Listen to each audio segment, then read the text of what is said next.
Yo guys, selamat datang di channel Pen Cerita Manhwa. Kali ini kita akan membawakan alur cerita terbaru yang bertemakan Mercenary King.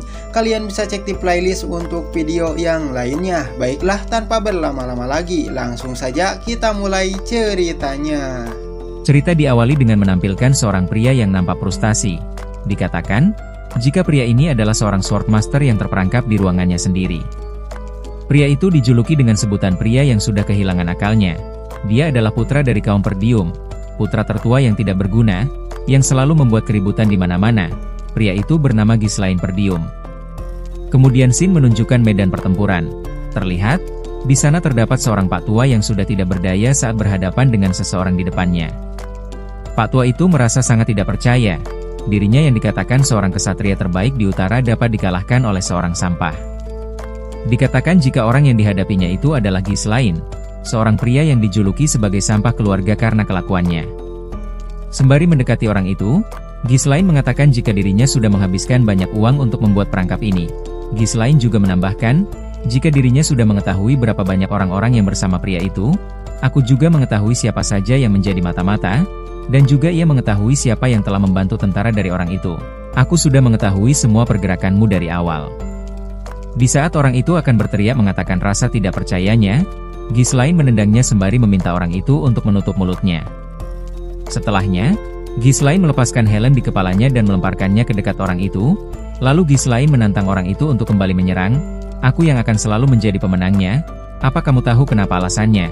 Itu karena aku sudah mengetahui semua rencana kalian, ujar Ghislaine dengan percaya diri. Dan begitulah sedikit gambaran dari cerita yang akan Mimin bawakan. Mengisahkan seorang pemuda sampah yang regresi ke masa lalu dan kemudian membalas dendam atas kehancuran keluarganya. Kemudian Sin membawa kita ke 1 tahun yang lalu, tepatnya di kerajaan Lutania di dekat negara Perdium. Lalu Sin memperlihatkan seorang pemuda yang nampak sangat terkejut. Ia merasa tidak percaya jika dirinya masihlah hidup. Dia adalah karakter utama kita yang sudah diperkenalkan di awal cerita. Dikatakan, jika beberapa waktu yang lalu, ia sedang berhadapan dengan salah satu noble knight terbaik di 7 benua. Orang itu bernama Idun. Dalam pertarungannya itu, Ghislaine berhasil dikalahkan, tubuhnya dipenuhi dengan sayatan, cairan merah juga mengalir dari tubuhnya. Saat itu, Idun meminta Ghislaine untuk mengatakan kata-kata terakhir sebelum ia menghabisinya. Ghislaine menimpali jika tidak ada kata-kata terakhir, hanya saja aku tidak bisa membalaskan dendamku. Setelahnya, dengan nada tinggi Ghislaine mengatakan, matilah dasar jabingan menjijikan. Sungguh arogan sekali. Sejujurnya aku tidak menyangka, jika kamu adalah putra tertua dari keluarga Perdium yang telah hancur, kamu pergi meninggalkan keluargamu setelah kematian adik perempuanmu, ujar Idun dengan dingin. Mendengar itu, Ghislaine dibuat sangat terkejut. Dengan penasaran Ghislaine menanyakan, dari mana kamu mengetahui hal itu? Kita berasal dari 2 kerajaan yang berbeda, Idun menimpali. Tentu saja aku mengetahuinya karena dulu aku bekerja keras untuk melacak keberadaanmu. Karena kamilah yang telah bekerja sama dengan keluarga Delphine untuk menghancurkan keluargamu. Mendengar perkataan kami, Ghislaine dibuat terdiam. Ia sangat terkejut dengan fakta yang belum ia ketahui. Fakta yang membuat keluarganya hancur. Apa? Ada orang lain selain keluarga Duke Delphine yang bertanggung jawab atas kejadian itu. Tidak ada gunanya untuk memberitahumu lebih banyak karena kamu akan berakhir di sini. Terima saja ajalmu, ujar Idun sembari mengarahkan senjatanya. Dengan sangat marah Ghislaine berkata, dasar jabingan, aku tidak akan memaafkanmu. Tepat setelah mengatakan itu, Idun melancarkan serangannya yang membuat kelapa Ghislaine pun terlepas dari tubuhnya. Kemudian Sin pun kembali ke waktu setelah Ghislaine regresi. Terlihat, saat ini Ghislaine memandangi wajahnya dari pantulan air di depannya. Ia pun bertanya-tanya, apa semua kejadian itu hanyalah halusinasi? Wajahku juga lebih muda dari sebelumnya. Ghislaine menduga jika dirinya ditangkap dan dijadikan tikus percobaan oleh seorang mage. Lalu Ghislaine pun mencari sebuah senjata untuk melindungi dirinya. Aku akan membuat mereka menyesal karena membiarkannya hidup. Tidak lama, seseorang masuk ke ruangan itu sembari memanggilnya Tuan Muda. Tolong keluarlah, aku tahu kamu sudah bangun. Akan tetapi, baru saja tiba di dalam, orang itu dikejutkan dengan Ghislaine yang langsung mendekapnya dari belakang sembari menodongkan pedang di tangannya. Akan aku biarkan kamu hidup jika kamu menjawab pertanyaanku. Atau mungkin tidak sama sekali. Awalnya orang itu terkejut dengan apa yang dilakukan Ghislaine padanya. Namun setelah orang itu menghela napas, dengan santai orang itu mengatakan, bukankah ini terlalu berlebihan? Tidak ya tidak. Ghislaine pun dibuat keheranan dengan reaksi yang dipertunjukkan orang itu. Ada apa dengannya? Kenapa dia bisa sesantai itu saat aku mengancamnya? Lalu Ghislaine meminta orang itu untuk menjelaskan maksud dari perkataannya. Mendengar itu, orang itu pun menghempaskan Ghislaine sembari mengatakan, "Jika sebelumnya kamu meracau karena kelelahan dan akhirnya tertidur." Dengan tidak percaya, Ghislaine bertanya memastikan, "Apa iya? Aku bertingkah seperti itu?" Mendengar itu, orang itu pun dibuat keheranan dengan perkataannya, "Apa kamu melupakannya setelah tertidur? Sebelumnya kamu marah-marah dan memerintahkan para penjaga untuk menyerang para orc." Sembari mengambil tas dan barang-barangnya, orang itu meminta Ghislaine untuk mengemasi barang-barang juga karena orang-orang sudah menunggunya. Ghislaine pun semakin heran dengan situasinya saat ini. Ia merasakan suatu kebingungan yang sulit ia cerna. "Apa? Barang-barangku? Memangnya kita akan kemana?" Sembari melangkah melewati Ghislaine, orang itu menimpali jika mereka akan kembali ke negara Perdium. Mendengar itu, Ghislaine dibuat sangat terkejut. Ia merasa tidak percaya. Jika negara yang ia tahu sudah hancur, kini orang itu malah mengatakan akan kembali ke negara Perdium.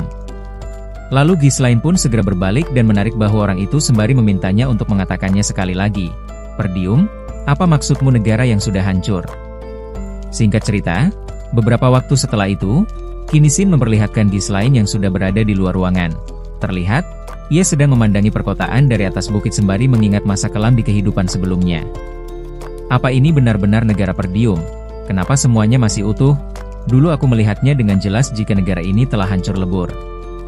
Memecahkan lamunannya, orang yang sebelumnya mendatangi Ghislaine datang menghampirinya, lalu berbisik mengatakan, "Apa kamu berpimpi buruk sampai-sampai menyebut kerajaanmu sendiri telah hancur? Jika perkataanmu itu sampai terdengar oleh kaum Perdium, kamu bisa saja dibuang dari negara ini." Merasa perkataan orang itu ada benarnya, Ghislaine tidak menimpali, ia malah mencubit pipinya sendiri untuk membangunkan dirinya. Apakah ini benar-benar mimpi? Namun ia merasakan rasa sakit dari cubitan itu. Hal itu menandakan jika semua yang ia lihat saat ini bukanlah mimpi.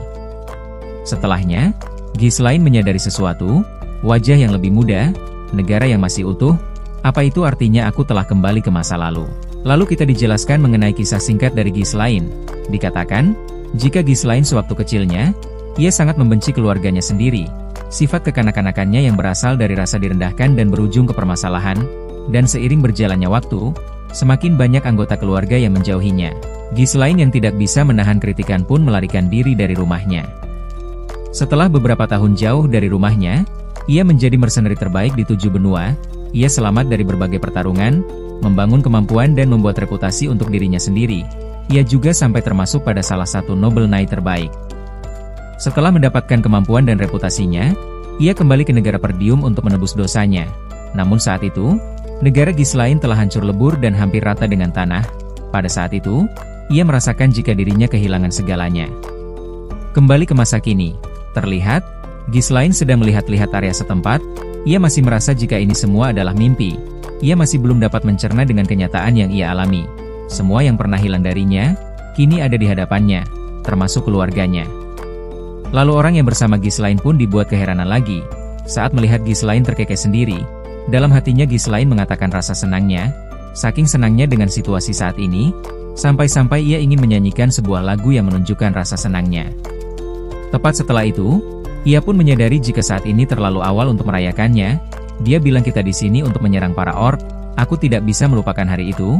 Hari ini adalah hari di mana sebagian besar prajurit yang menyerang mati. Di kehidupanku sebelumnya, aku ikut dengan prajurit penyerang demi reputasinya. Waktu itu, dalam laporannya mengatakan jika di sana hanya terdapat 3 orc. Karena hal itu, ia mengira jika melawan mereka akan mudah bagi orang sepertinya, orang yang tidak memiliki pengalaman memerintah prajurit. Tapi begitu mereka sampai untuk melakukan penyerangan, mereka disambut dengan 20 orc yang menghadangnya. Mereka semua hampir mati karena waktu itu aku sangat keras kepala untuk memimpin pasukan." Sembari memasang pelindung di bahunya, ia meyakini, jika kali ini mereka akan berhasil karena para orc tidak memiliki strategi. Namun, yang menjadi masalahnya saat ini, apakah orang-orang ini akan mempercayaiku karena mereka semua menganggapku jabingan tidak berguna? Tepat setelah ia menggumamkan itu, tower pengawas melesat melintas dari belakang melewatinya, dan kemudian hancur di hadapannya. Salah satu prajurit berteriak mengingatkan jika para orc itu melakukan serangan. Mereka pun yang berada di garis belakang segera bersiap untuk bertahan menghadang terjangan dari para orc itu. Menyaksikan itu, Ghislaine dibuat sangat terkejut. Ia tidak menyangka jika para orc itu akan melakukan serangan secepat ini. Ia pun bertanya-tanya, apakah di kehidupan sebelumnya orc itu menyerang secepat ini? Karena ukuran dan kekuatan orc itu yang lebih besar dari para prajurit, semua prajurit itu pun berhasil dihajar habis-habisan, dan sebagian dibuat terpanting setelah menerima serangan dari orc itu. Seorang pria dengan jirah biru berlari menghampiri mereka sembari berteriak meminta para prajurit yang tersisa untuk membentuk formasi pertahanan. Pria itu bernama Skovan, seorang pemimpin dari pasukan penyerang. Sesampainya di sana, ia langsung diserang oleh salah satu orc yang paling besar. Serangan itu pun berhasil Skovan tahan dengan senjata di tangannya. Namun, ia sangat terkejut dengan kekuatan yang orc itu miliki. Baru satu kali menerima serangan, ia pun dibuat sangat panik, keringat mengalir deras dari wajahnya. Dasar sialan, kita lengah, kita diserang sewaktu kita sama sekali tidak siap. Jumlah mereka juga lebih banyak dari laporan yang kami terima. Jika dibiarkan seperti ini, kami semua bisa saja mati. Karena terlalu fokus dengan pikirannya, ia tidak menyadari jika orc sebelumnya kembali menyerang dari belakangnya. Di saat serangan itu akan orc lesatkan, dari jarak yang cukup jauh, Ghislaine menghentakkan kakinya dan lalu melesat dengan kecepatan tinggi ke hadapan Skovan. Kemudian Ghislaine menarik bahu Skovan dan lalu menariknya ke belakang.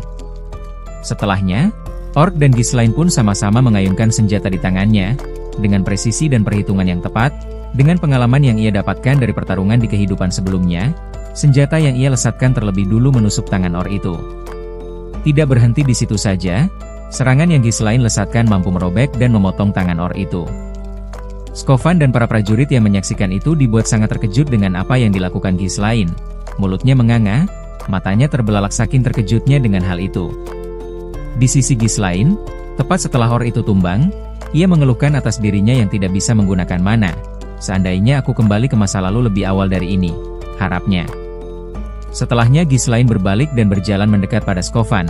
Lalu Ghislaine meminta Skovan untuk menyerahkan komando pasukan padanya. Mendengar itu, Skovan dibuat heran olehnya. Dengan situasi yang berbahaya seperti ini, Ghislaine malah meminta untuk menyerahkan komando pasukan. Aku tahu dia ini bodoh, tapi dia berani meminta komando pasukan padahal semua prajurit sedang mempertaruhkan nyawanya. Begitulah isi pemikiran Skovan saat itu. Lalu Skovan pun berdiri dan langsung berjalan pergi sembari menolak permintaan yang Ghislaine ajukan sebelumnya. Apa kamu pikir perang itu semacam permainan? Meski kamu adalah tuan muda tertua, aku tidak bisa memberikan hak komando begitu saja. Walaupun Ghislaine merasa kesal mendengarnya, ia pun memaklumi hal itu, karena ia juga akan bereaksi seperti itu ketika ada orang bodoh yang tiba-tiba meminta kendali atas komando pasukan.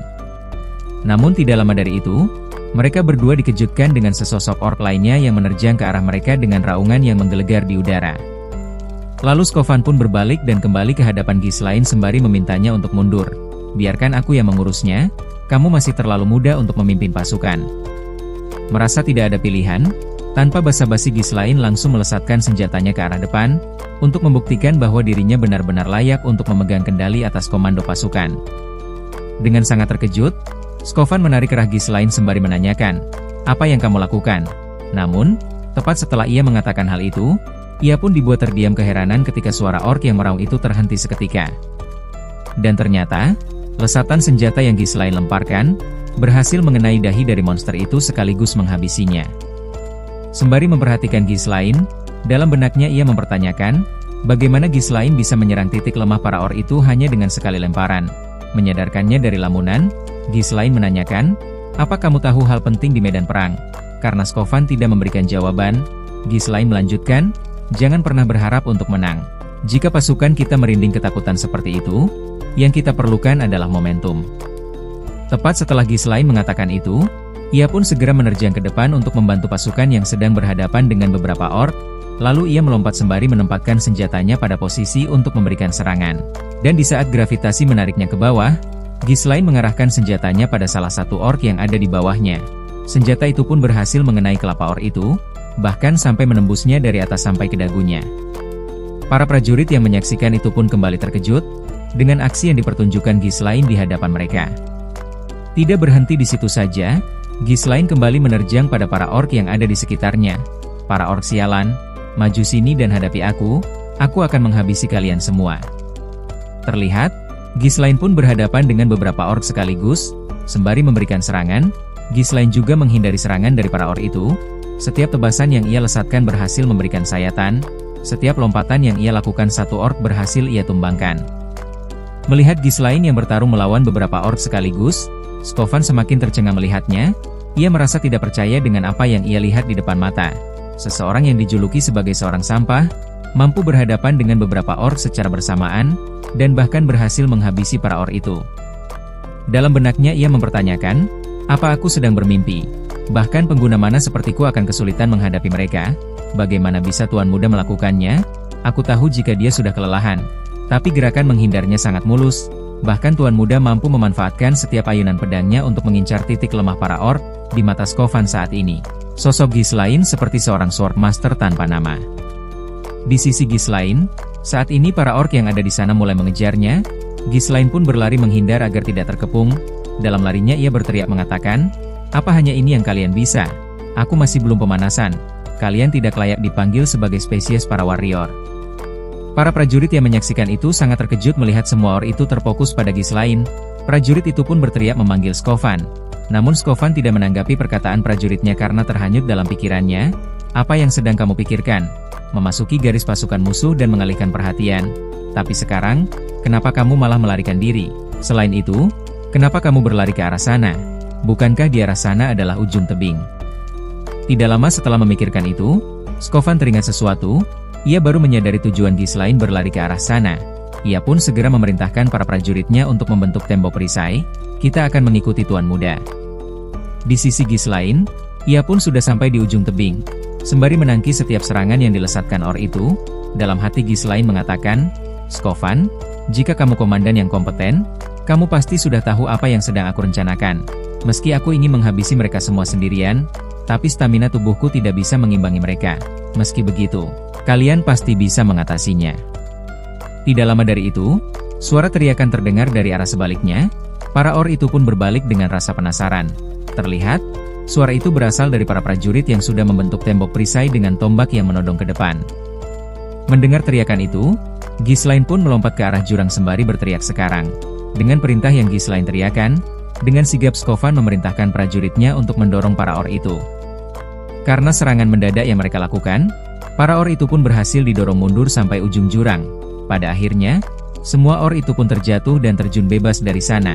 Karena hal itu, semua orc itu pun berhasil dihabisi secara bersamaan. Setelahnya, dengan panik Skovan mengintip ke ujung tebing sembari berteriak mengatakan Tuan Muda. Dan terlihat, Ghislaine pun berhasil selamat dari tebing itu dengan menancapkan senjatanya pada tebing di depannya, dan membuat tubuhnya tergantung di sana. Di saat Skovan menjulurkan tangannya, cengkraman Ghislaine pada gagang pedang terlepas dan kemudian terjun bebas. Aku tidak bisa bertahan lagi.